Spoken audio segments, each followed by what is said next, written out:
para irnos a la pausa, pero ibas a acotar precisamente sobre lo que estabas mencionando, Iván, en cuanto al tema de la distancia, por ejemplo. ¿Qué podemos saber nosotros de lo que está ocurriendo en Tacuatí? ¿Podemos hablar con propiedad de lo que está ocurriendo en Tacuatí? Sí, mira, lo que pasa es que también esto desnuda una realidad objetiva. Es decir, insisto, tiene tantas aristas esto que se analizan unas y otras y hay que integrarlas.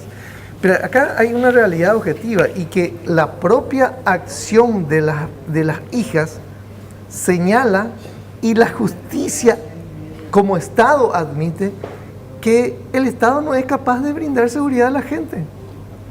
O sea, si un libro podría causar la inseguridad de una persona porque hay un grupo criminal que pudiera tomar, no sé, represalias, quiere decir que el Estado no es capaz, no tiene la posibilidad de brindar seguridad a la gente.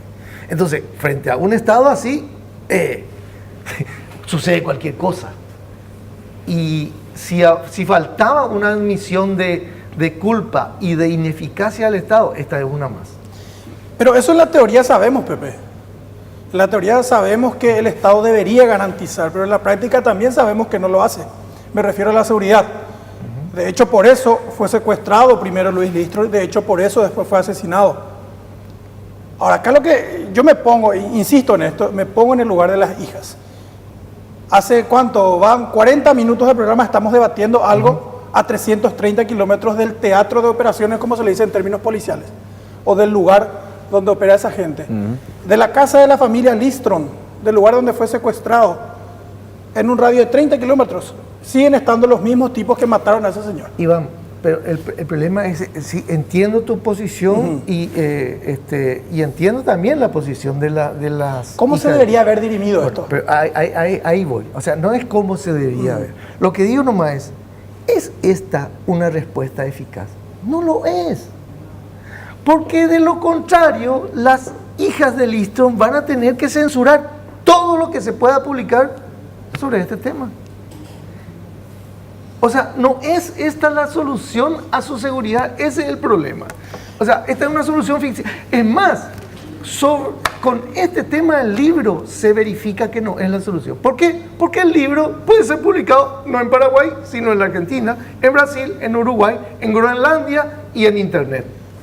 Entonces, sí. ¿Tuvieron seguridad con esta censura? No, no tuvieron. Y no la van a tener. Ese es el problema. Juez Pepe Costa, a partir de este momento, juez penal de garantías Pepe Costa, Iván Leguizamón, un escenario desgraciado, voy a decir, maldito e inoportuno. Le secuestraron y le mataron a mi papá. ¡Guau! Me voy yo, juez Pepe Costa, este es un recurso de amparo. Osvaldo Cáceres escribió un libro sobre el secuestro y el asesinato de mi padre.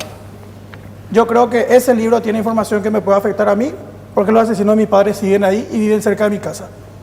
¿Qué harías, Pepe, como juez? Bueno, en primer lugar, no he elegido la carrera de judicial. ¿Pero qué harías?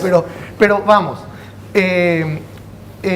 yo primero hay que evaluar objetivamente esto. Yo lo que temo es que ante el pedido de las accionantes no ha habido una evaluación del contenido del libro. En primer lugar, hay que evaluar el contenido del libro, porque el contenido del libro ya te puede arrojar una luz sobre la certeza o no de la presunción de afectación de su seguridad que tienen las personas. O sea, la jueza debió haber leído el libro. Por ejemplo. O sea, ¿cómo va a censurar algo que no lee? Primer lugar. Sí. Segundo lugar, que de hecho no debería censurar, pero aún si leyera y comprobara que no hubiera una certeza plena de eso, pudiera tener una razón más para no censurarlo. Ahora, supongamos que aún leyendo tenga la convicción de que hay elementos que pudieran afectar la seguridad de estas personas, etcétera, etcétera. No le cabe al juez, yo no tomaría una decisión de censura. ¿Por qué? Porque eso no está dentro de los estándares de respeto a la libertad de expresión. Y ahí me voy a basar no en mi criterio judicial nomás, sino en lo que imponen los estándares legales el estándar constitucional y el estándar interamericano. Paraguay tiene una responsabilidad en el Concierto de las Naciones, en el Sistema Interamericano de Derechos Humanos, que señala que la censura está prohibida. Y nuestra Constitución dice, la censura está prohibida. No se admite ningún tipo de censura. No se, eso siempre fue no dice ni siquiera censura previa, ningún tipo de censura dice. Pero bueno, y sí lo que la vía judicial que tienen las herederas o las hijas, etcétera, es la vía de recurrir una vez expresada la expresión, valga la redundancia, recurrir por una responsabilidad ulterior que pueda tener la persona a cargo de esa expresión. Si afectó la intimidad, pues una acción de invasión de intimidad. Si afecta la seguridad, pues una querella. Si es que no estoy diciendo que esto contiene el libro. Supongamos que la jueza abre, o sea, vos, Pepe Costa, juez, abriste y leíste el libro que ellas te llevaron. Y en una parte dice, por más que sea cierto o no, mis primas, la hija de mi tío Listron, habían dicho en público que iban a matar a todos los miembros del EPP. Esa es una amenaza directa. Supongamos nomás que eso Iván, contenga el libro. Ok, pero Iván, ahí vamos de nuevo. Así, quiere decir que depende del tipo de expresión, puede ser legítima una censura. Y yo creo que no. ¿Entendés? En ningún caso lo es. A ver, sí el sistema interamericano y nuestro sistema admite cierto tipo de censura. Por ejemplo, una censura cuando se trata de menores. O sea, los espectáculos cinematográficos o espectáculos públicos están censurados previamente. Cuando te dicen prohibido para menores de 18 años, por ejemplo.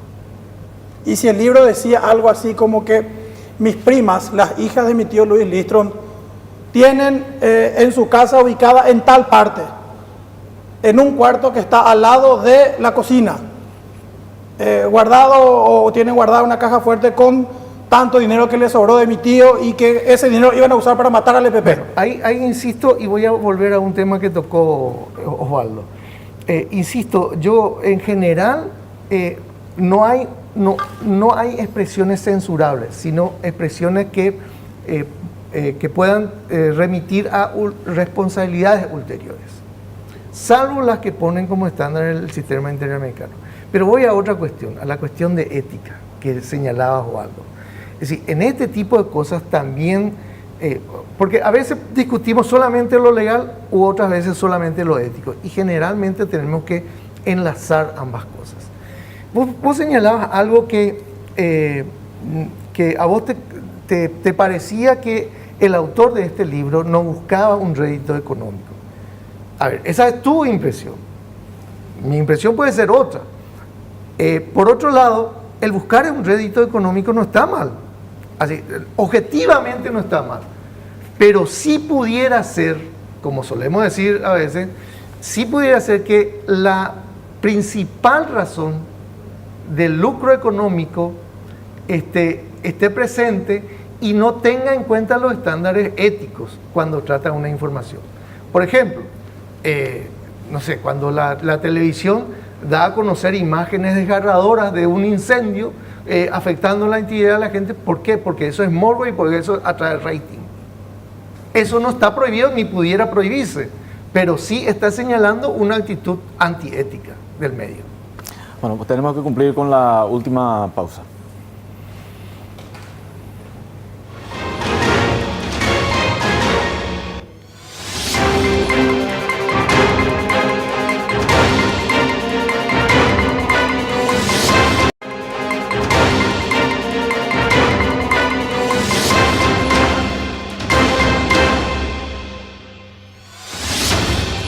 Me quedé pensando, Pepe, ¿cómo se reconoce un riesgo de inseguridad inminente? Es una pregunta teórica, conceptual, que no sé, habría que pensarlo mucho, porque tiene que darse con cuestiones fácticas, con hechos. Yo indicaba esto del caso de los papeles del Pentágono porque justamente la Corte hacía mención en su resolución a eso del peligro inminente de seguridad. pero bueno, no sé. Admito que es difícil si uno no analiza un hecho factual. De hecho, valga la redundancia, un juez cuando analiza es un caso, un hecho concreto y a la luz de las normas del derecho. Decía esto porque el EPP es un peligro inminente que no conocemos. O sea, sus acciones demuestran que realmente son peligrosas. Bueno, pero bajo ese criterio, a ver, si ampliamos y lo dejamos muy ambiguo, bajo ese criterio hay muchas cosas que no debiéramos hacerlo.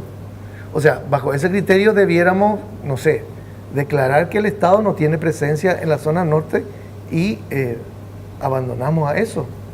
¿Hubo algún otro libro, material censurado? ¿Hay precedentes? Estábamos recordando hoy que hay hubo un precedente, no sé si habrá más otro, pero rápidamente me acordaba de este libro de la esposa del doctor Vince. Del ministro Arnoldo Vince. Del ministro Arnoldo Vince, que había sacado una especie de memoria suya y que hablaba de...